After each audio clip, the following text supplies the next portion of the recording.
choosing to meet the moment in this way. These are some tough times for all of us here, for some more than others. A real darkness has descended on this state. For some of you, literally last February, in the energy capital of the world, the man in the highest position of power could not keep the power flowing to the people that he was supposed to serve. Electricity, heat, running water, all failed because we were failed by the governor of the state of Texas. While people were literally dying in this state by the hundreds, others going without the very basic necessities that you expect as a human being, much less as American, as a citizen of this great state of Texas. Our governor was ordering that electricity be sold at its highest maximum allowable rate.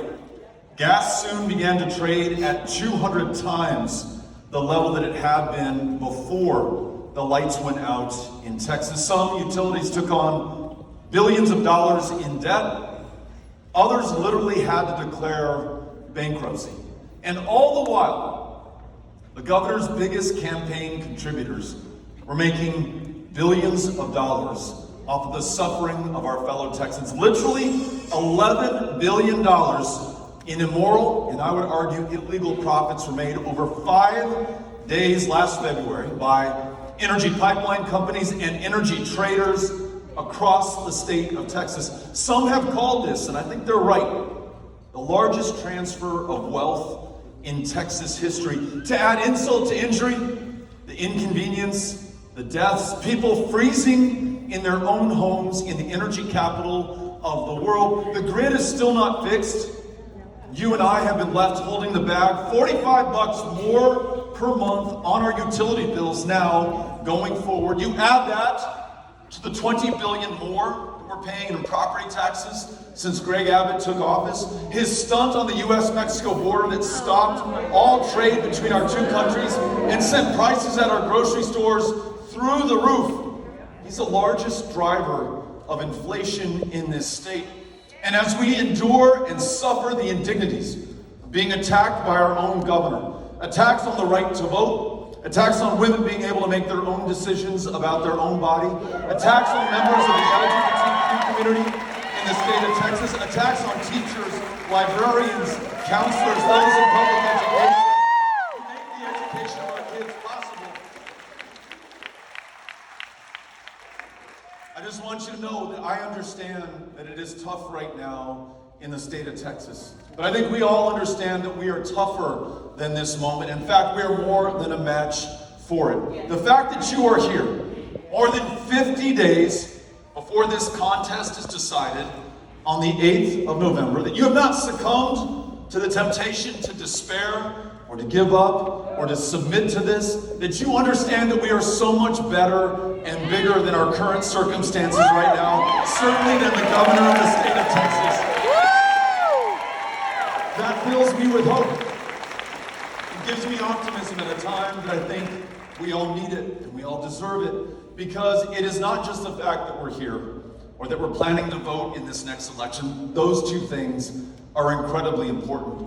But that we're turning our faith in the future into action right now at this moment. Those of you who have signed up to knock on doors, to meet voters where they are, I guarantee you, you're going to win this election for Texas. There are those in this crowd who are wearing these yellow reflective vests. Each of them has a clipboard. On that clipboard are shifts for canvassing, for block walking, for knocking on the doors of our neighbors, and in some cases, complete strangers.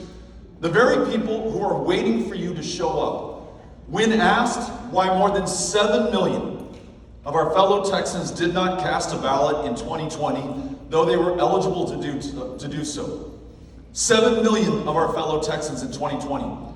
86,000 of them lived in this county. When asked why they did not, number one reason given was that no one ever asked them to. These are the very people targeted for suppression and intimidation by this governor, who signed the most restrictive voting law in America into law last year, making this the toughest state, bar none, in which to register, or in which to cast a ballot. Wouldn't it be something if the fact that we came together here today, that you signed up with one of these volunteers wearing the yellow vest, that you went out there, knocked on the doors, had these important conversations, described in your own words, from your own heart, what's on the line in this election, and made those who've been drawn out of this democracy the margin of victory when we win this on the night of November 8th. Are you all because that's what it's going to take. All of us doing all we can with what we have, where we are. That describes the people of Texas. And that describes us as Democrats. That describes us as Republicans. That describes us as independents as well. Whatever the differences between us, there's far more that we have in common. After a governor who has sought to divide us based on every difference between us, who seeks to scare us about one another and make us even hate each other, saying, listen, I don't want to answer that question about the grid. Look out for that transgender child over there. Or if I'm asked to describe why so many teachers are fleeing the profession, the governor might say, I'm going to try to distract you with this idea called critical race theory. Make us afraid of our own history and the stories of our fellow Texans. And you ask them about the sad and sorry state of Child Protective Services. 32,000 kids in the worst run foster care program in America, bar none, where 100 of them have lost their lives just since 2020. Hundreds more have been trafficked, have been violated, have been abused in the custody and care of the state of Texas. He'll direct your attention to the border with Mexico. Try to make you afraid of immigrants. Demonize and vilify them. Incite the kind of hatred and violence that was visited upon our community in El Paso, Texas on the 3rd of August, 2019, after this governor described the invasion that was coming here, said that we must repel it. We must, in his own words, take matters into our own hands and defend ourselves. There was somebody listening in Allen, Texas, who purchased an AK-47, drove that weapon of war 650 miles to my hometown, walked into a Walmart the Saturday before the school year started, full of kids with their parents and their grandparents buying backpacks and notebooks and school supplies. In walks this gunman, fueled with this hatred and fear, driven by this very governor, and opens fire and takes the lives of 23 people in one of the most peaceful communities in the United States of America that doesn't lose 20 people a year on most years.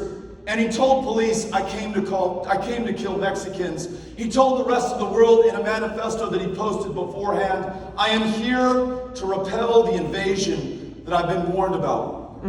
We don't need any more division. We don't need any more fear. We don't need any more hatred. We don't need any more violence. We need to come together as Texans, as human beings, as Americans before we're Republicans or Democrats or anything else. And we need to do the right thing for and by the people of Texas.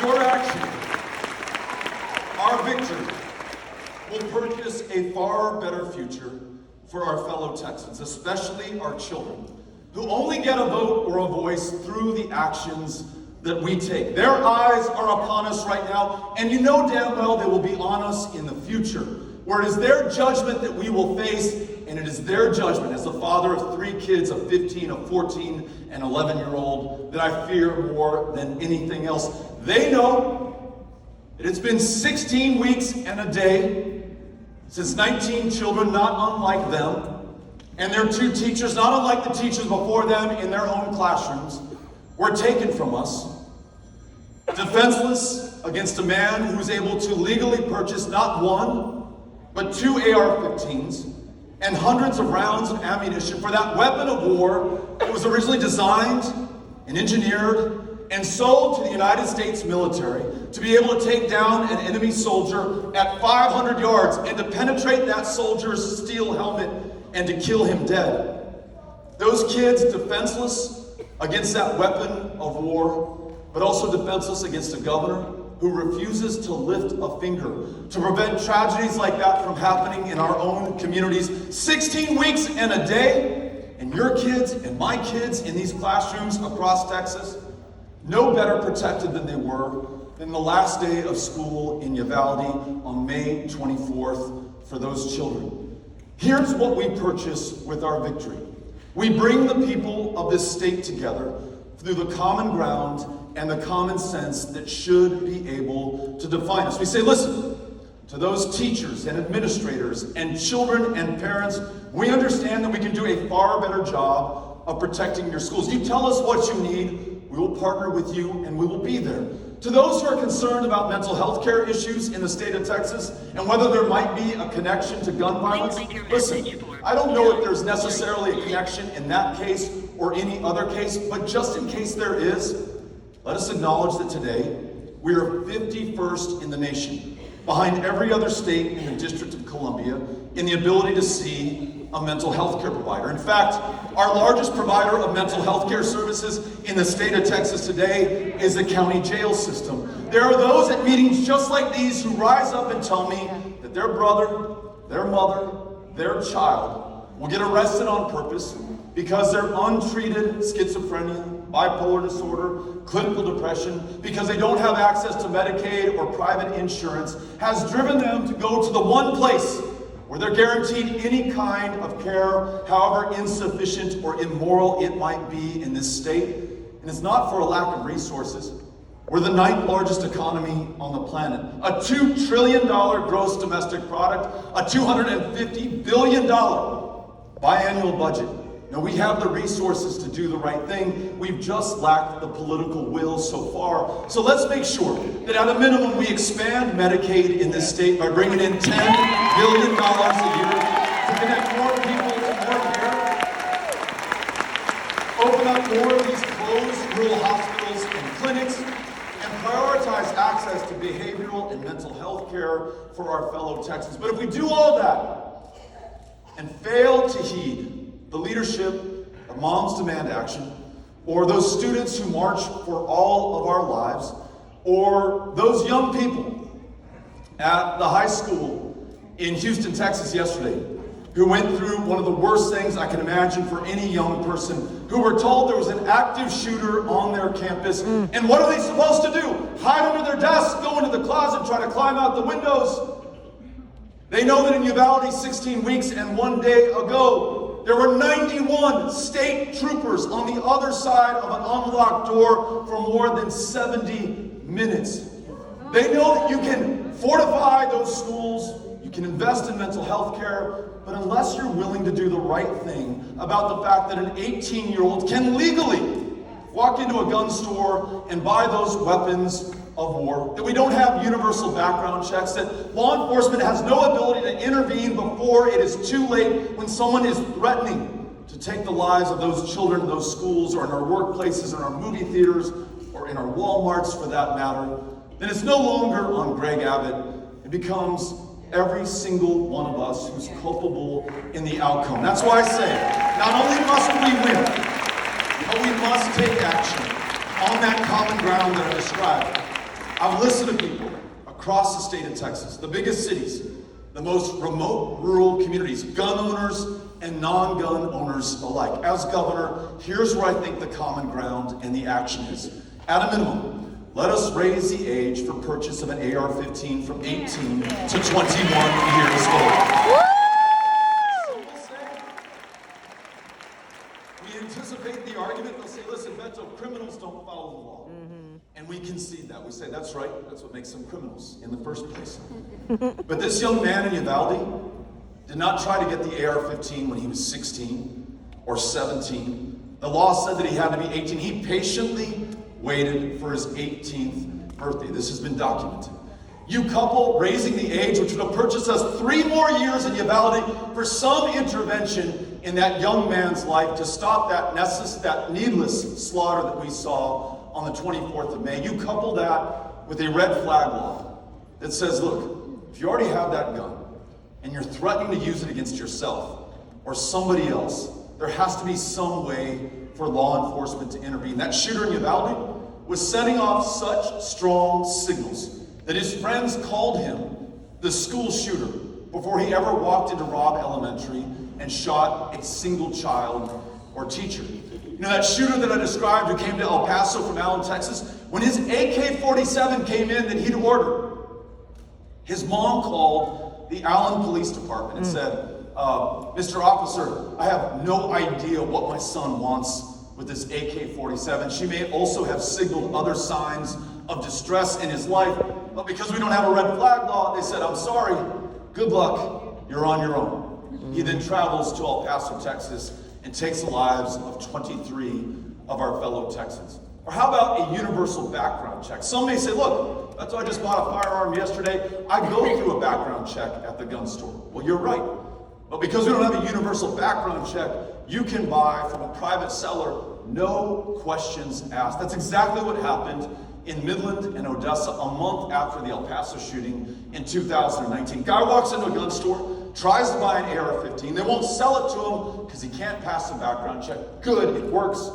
But then he goes and buys from a private seller the exact same firearm, turns around and uses it against people in that community, taking 8 lives along with his own.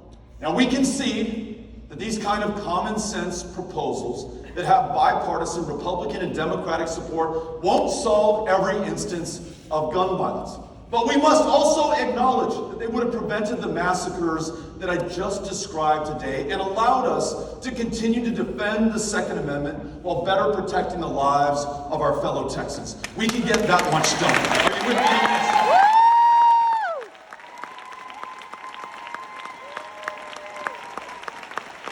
I'm thinking about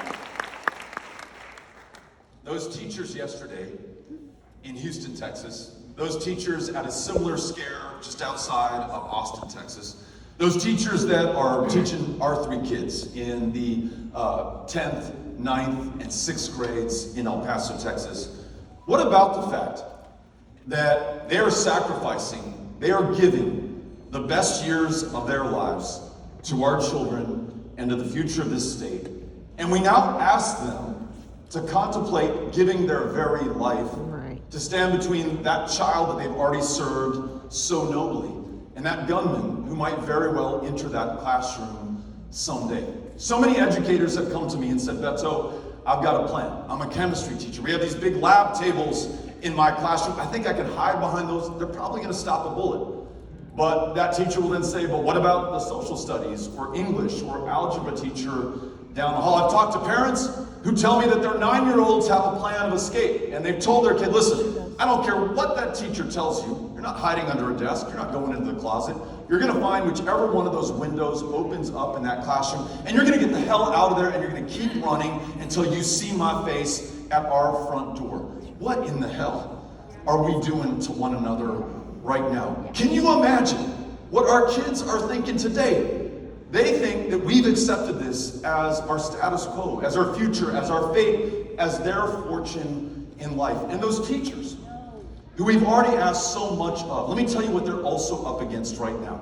Half of them in the state of Texas are working a 2nd or 3rd job because we underpay them on average by $7,500 a year against the national average. Those teachers, after 2 years of pandemic and learning loss, and those children before them who've lost their grandparents, in some cases their folks have lost their jobs, they may have lost their homes, and they're bouncing from one couch to another. They need the full attention, the caring, not just the academic excellence that that teacher can afford, but the full social and emotional package that that teacher brings to that classroom each and every single day. That's why, as governor, I'm going to heed your call to make sure that we allow you to fully connect with those kids by removing the STAR test as an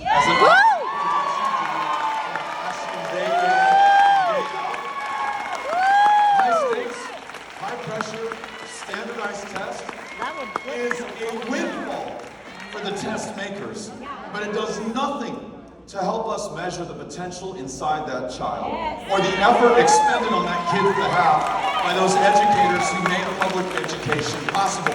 And to make sure that we get this done, I'm going to name a classroom teacher as our next TEA commissioner to make sure that we have someone who has some real experience in a profession that matters more than almost any other in the state of Texas.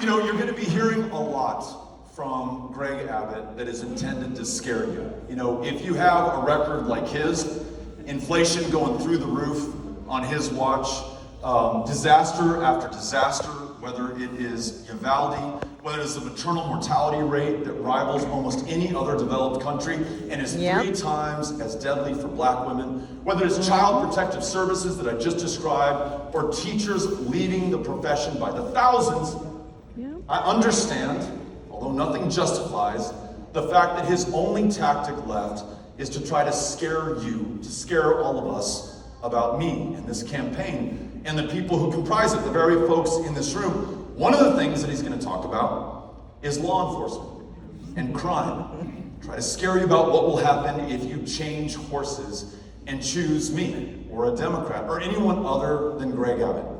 You deserve to be armed with the facts. Here they are. Over the last 8 years on his watch, homicides in Texas are up 50%. On his watch over the last 8 years, the governor, who when asked by a member of the press why there was no exception for rape victims in his total ban on abortion that begins at conception, responded he was going to eliminate rape in the state of Texas. Wow. You deserve to know more rapes have been committed in this state than any other in the union. Our ability to bring a perpetrator to justice has declined by half since this guy was first elected in 2014. And today there are 3,000 untested rape kits at the Department of Public Safety headquarters in Austin, Texas, collecting dust right now. Violent crime is on the rise, and it happened under Greg Abbott. And I'll tell you why. Because for all of his talk about supporting law enforcement and funding them, he's done exactly the opposite. Gun violence today is the leading cause of death for teenagers and children in the state of Texas, and more cops have been gunned down in this state than in any other. What did he do about it? He ignored police officers and sheriff's deputies and signed into law something known as permitless carry. We used to have something called license to carry in the state of Texas. Moms Demand understand this program very well. It just said, look, if you want to carry a gun in public, we're okay with that as long as you go through a background check. You receive some firearms training so we know that you're proficient in this weapon before you begin to use it. And we can vet you to make sure you're not a danger to yourself or to anybody else.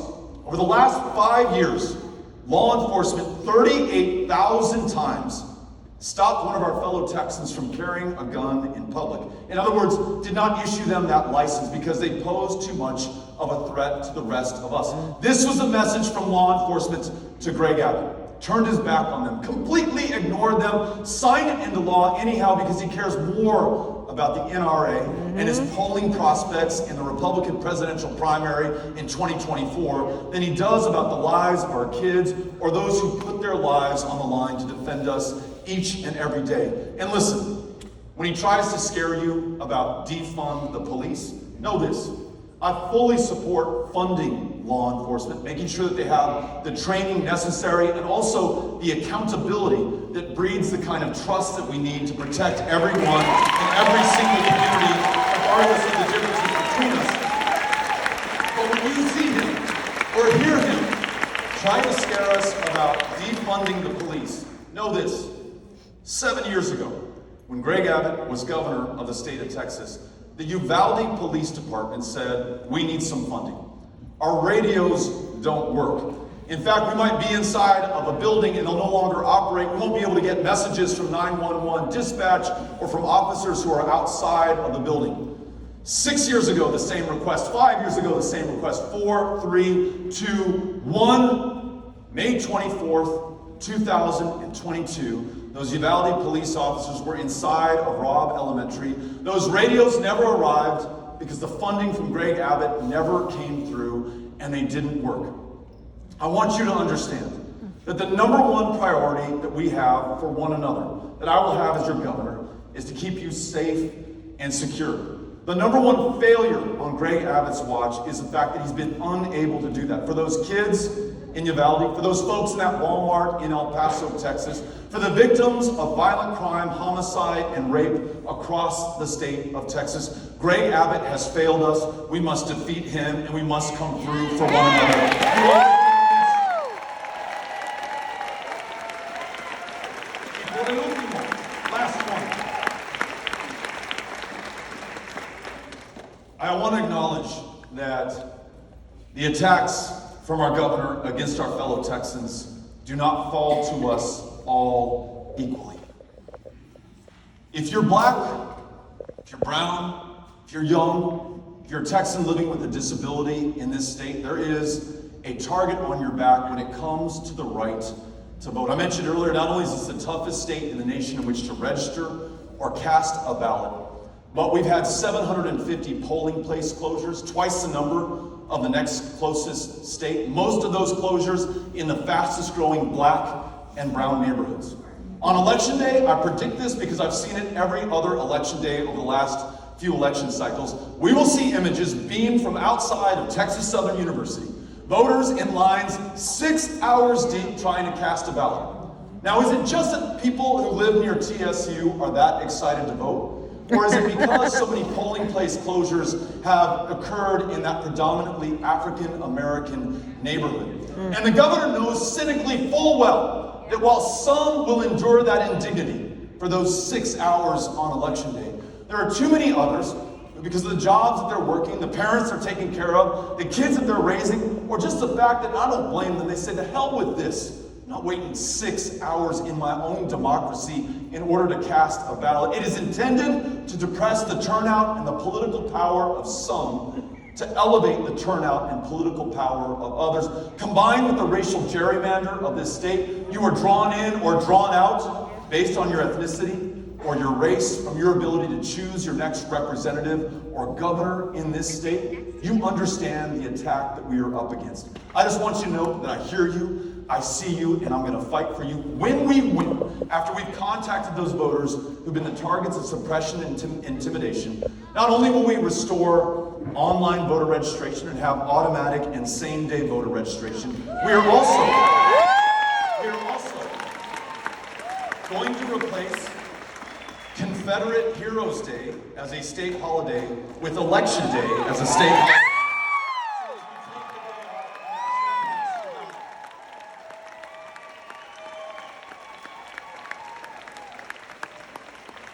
To the women and girls who are among us right now, to members of the LGBTQ community as well. Not only do we have a total abortion ban, no exception for rape or incest, at the epicenter of a maternal mortality crisis. Now, thanks to Justice Clarence Thomas, we know what's coming down the pike next. An attack on same-sex intimacy, which means reviving the sodomy laws in the state of Texas. An attack on marriage equality, a reminder that no victory is ever final, the fight will never be over. And even the right to contraception in the United States of America, and that fight to restrict it and to end those protections will start right here in Texas if Greg Abbott is governor. I want you to know that I have been listening to you. I understand the attacks that you're under. I know the indignity that you are forced to live with right now in your own state, where you live by the law, follow the rules, pay your taxes, are just trying to get ahead and do better for yourself and do better for every single one of us. That's why I commit to you today. We will never stop fighting for every woman to make her own decisions about her own body, her own future. We will fight for everyone to be just who they are, to love the person that they want to be with, to marry the Texan of their choice. And lastly, and then I'm going to turn the microphone over to you. There's one group that is in particular in the crosshairs of this governor at this moment. I touched on it briefly earlier. And that is those who come to this country from some other place on the planet. Now, all of us did at one time or another. Some of us in this room have ancestors who came here 10 or 15,000 years ago, indigenous to this land. Others were brought here in bondage against their will and literally forced to build the wealth and the success that now all of us enjoy, but whose very descendants struggle to enjoy it at the same rate as others. There were those who, like my forefathers, left Ireland in the 19th century, knowing full well that they would die in the midst of that famine if they didn't find another country to take them in. It happened to be this one in this state is where they ultimately found a place to call home.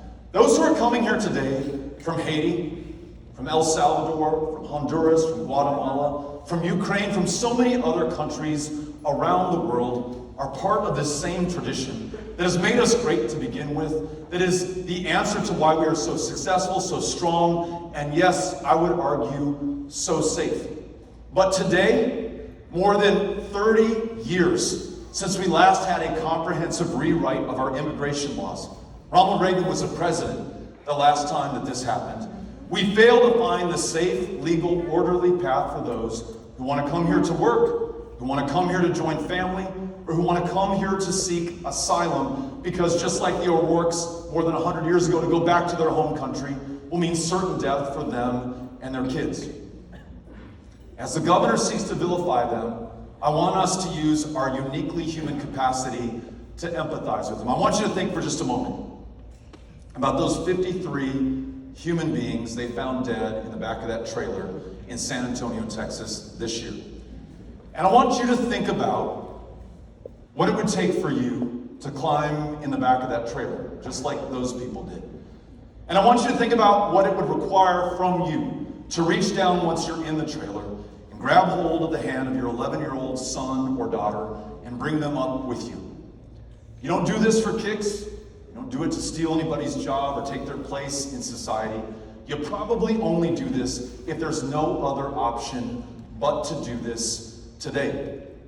We have lost hundreds of human lives at the United States-Mexico border. People desperate to come here and yes, to do better for themselves, but to do better for all of us. I think we can all agree that the stunts under Greg Abbott, whether it's busing migrants to Chicago, New York, or DC, building 1.5 miles total of border wall, or involuntarily activating 10,000 members of the Guard, have done nothing to reduce legitimate concerns that we have about fentanyl, for example, being trafficked into our communities, or human beings being smuggled in the 21st century.